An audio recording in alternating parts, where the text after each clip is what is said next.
ಸಮಾಜದಲ್ಲಿ ಇವತ್ತು ಆ ತೊಂದರೆ ಕಾಣ್ತಾ ಇದೆ. ಸತ್ಯ ಹೇಳೋದಕ್ಕೆ ಭಯವಾಗ್ತಿದೆ, ಸತ್ಯ ಹೇಳೋದಕ್ಕೆ ಧೈರ್ಯ ಸಾಕಾಗ್ತಿಲ್ಲ. ಸತ್ಯವನ್ನು ಹೇಳಬೇಕಾದ್ರೆ ನೀವು ಸತ್ಯವಂತರಾಗಿರಬೇಕು ಅಂತಕ್ಕಂಥ ವಿಚಾರ ಇದೆ. ದಾಸರು ಇದನ್ನು ಕಂಡಂಥವ್ರು ಹೇಳ್ತಾರೆ, ಸತ್ಯವಂತರಿಗಿದು ಕಾಲವಲ್ಲ ಅಂತ. ಯಾರು ಸೃಷ್ಟಿಸ್ಕೊಂಡಿರ್ತಕ್ಕಂಥದ್ದು ಕಾಲ? ನಾವೇ ಸೃಷ್ಟಿಸ್ಕೊಂಡಿರ್ತಕ್ಕಂಥದ್ದು ಕಾಲ. ಅದನ್ನು ಸರ್ವಜ್ಞ ಹೇಳ್ದ. ಮೊದಲನೇದು ಹಸಿದವ್ರಿಗೆ ಅನ್ನ ಕೊಡಬೇಕು ಅಂತ. ಅನ್ನವನ್ನು ಕೊಟ್ಟ ಮೇಲೆ ಏನಾಗಬೇಕು? ನನ್ನಿಯನ್ನು ನುಡಿಯುವುದು ಅಂತಂದರು. ಬಹಳ ವರ್ಷಗಳ ಕೆಳಗೆ ಇದು ಇಲ್ಲಿ ಪ್ರಚಲಿತವಾಗಿರ್ತಕ್ಕಂಥ ಈ ಭಾಗದಲ್ಲಿ ಪದ. ಇವತ್ತು ಕೇಳಿದ್ರೆ ಗೂಗಲ್ಗೆ ಹಾಕ್ತೀವಿ, ಗೂಗಲ್ಗೂ ಗೊತ್ತಿಲ್ಲ ಅದು, ಯಾಕೆಂದ್ರೆ ನಾವು ಫೀಡ್ ಮಾಡಿಲ್ಲ. ನನ್ನಿ ಅಂದರೆ ಇನ್ನೇನು ಅಲ್ಲ, ಸತ್ಯವನ್ನು ಹೇಳ್ತಕ್ಕಂಥದ್ದು ಅಂತ. ಎಷ್ಟು ಚೆನ್ನಾಗಿ ಹೇಳ್ಬಿಟ್ಟಿದ್ರು ನೋಡಿ. ಹಾಗೆ ಆ ತಳಹದಿಯಲ್ಲಿ, ಧರ್ಮದ ತಳಹದಿಯಲ್ಲಿ ರೂಪಿತವಾಗಿರ್ತಕ್ಕಂಥದ್ದು ಕಾನೂನು. ನಮ್ಮ ದೇಶದಲ್ಲಿ ಉತ್ತಮವಾಗಿರ್ತಕ್ಕಂಥ ಕಾನೂನು ವ್ಯವಸ್ಥೆ ಇತ್ತು. ಹಲವಾರು ದಾಳಿಗಳಿಗೆ ಈ ದೇಶ ಸುತ್ತಾಯಿತು, ಹಲವಾರು ಸಂಸ್ಕೃತಿಗಳ ಮಿಶ್ರಣವಾಯಿತು, ಅದು ಈ ಭಾಗದಲ್ಲಿ ಸೇರಿ ಹೋಯಿತು. ಆದರೂ ಕೂಡ ನಮ್ಗೆ ಯಾವುದೂ ತೊಂದರೆ ಇರಲಿಲ್ಲ. ನಾವು ನಮ್ಮಷ್ಟಕ್ಕೆ ನಾವು ಚೆನ್ನಾಗೇ ಇದ್ವು.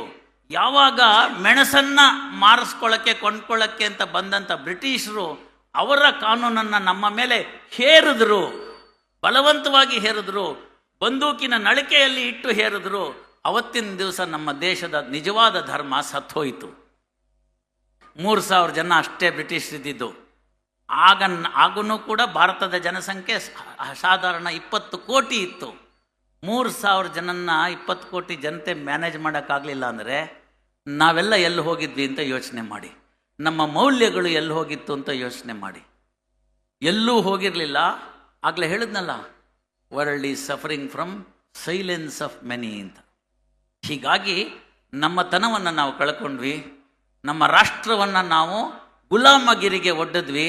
ಭಾರತಾಂಬೆ ಅಂತಕ್ಕಂಥವಳು ಬ್ರಿಟಿಷರ 200 ವರ್ಷಗಳ ಆಳ್ವಿಕೆಯಲ್ಲಿ ತೊಳಲಾಡಿ ಹತ್ತು ಬಿಟ್ಟಳು.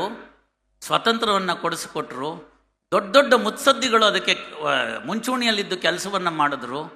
ಆ ಸ್ವಾತಂತ್ರ್ಯವನ್ನು ನಾವು 75 ವರ್ಷದಲ್ಲಿ ಎಷ್ಟು ಅನುಕೂಲಕರವಾಗಿ ಮಾಡ್ಕೊಂಡಿದ್ದೀವಿ ಅಂತ ಚಿಂತನೆ ಮಾಡಿ, ಆಗ ಸಮಾಜ ಏನು ಅಂತ ನಮ್ಗೆ ಅರ್ಥ ಆಗುತ್ತೆ. ತಿನ್ನಕ್ಕೆ ಗತಿ ಇರಲಿಲ್ಲ. ಚೈನಾದವರು ನಮ್ಮ ರಾಷ್ಟ್ರದ ಮೇಲೆ ದಾಳಿಯನ್ನು ಮಾಡಿದಾಗ ಅಂದಿನ ಪ್ರಧಾನಿಗಳು 1 ಮೀಲ್ ಎ ಡೇ ಅಂತ ಕರೆದ್ರು.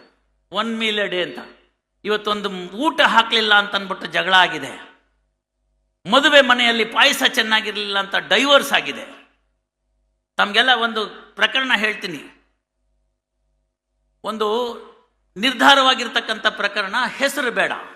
ನೆರೆಯ ಆಂಧ್ರ ಪ್ರದೇಶದಲ್ಲಿ ಇರ್ತಕ್ಕಂಥದ್ದು ಒಂದು ಉತ್ತಮ ಸ್ಥಾನದಲ್ಲಿರ್ತಕ್ಕಂಥ ವ್ಯಕ್ತಿ.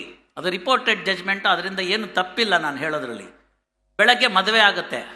ಮದುವೆ ಸಂದರ್ಭದಲ್ಲಿ ಕಂಕಣ ಕಟ್ಟುವಾಗಲೋ ತಾಳಿ ಕಟ್ಟುವಾಗಲೋ ಏನು ಆ ಹೆಣ್ಣು ಮಗಳನ್ನು ಸ್ಪರ್ಶ ಮಾಡಿದ್ದ ಗಂಡ ಅಷ್ಟೇ. ಸಾಯಂಕಾಲಕ್ಕೆ ಬೀಗರು ಚಪ್ಪಲಿ ಹೊಡ್ಕೊಂಡು ಬಿಡ್ತಾರೆ.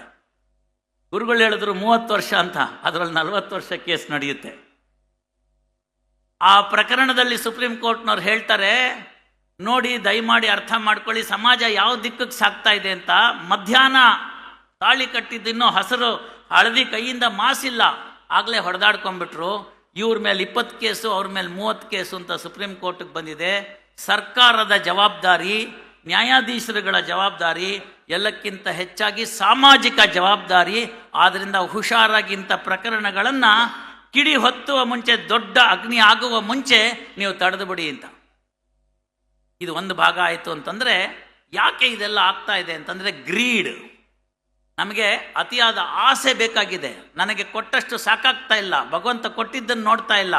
8th ವಂಡರ್, 8ನೇ ಅದ್ಭುತ ಯಾವುದು ಅಂತ ನೀವು ಯಾರಿಗಾರು ಕೇಳಿದ್ರೆ ಎಲ್ಲ ಗೂಗಲ್ ಸರ್ಚ್ ಮಾಡ್ತೀರಿ, ತಾಜ್ ಮಹಲ್ ಬರ್ಬೋದೇನೋ ಅಂತ.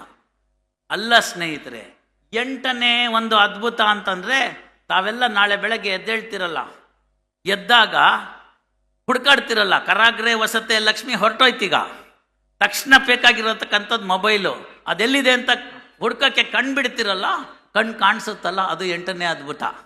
ಮಂಚದಿಂದ ಕೆಳಗಡೆ ಇಳಿತಿರಲ್ಲ, ಕಾಲು ಸಹಕರಿಸುತ್ತಲ್ಲ, ಲಕ್ವ ಹೊಡೆದಿಲ್ವಲ್ಲ, ಅದು 8ನೇ ಅದ್ಭುತ.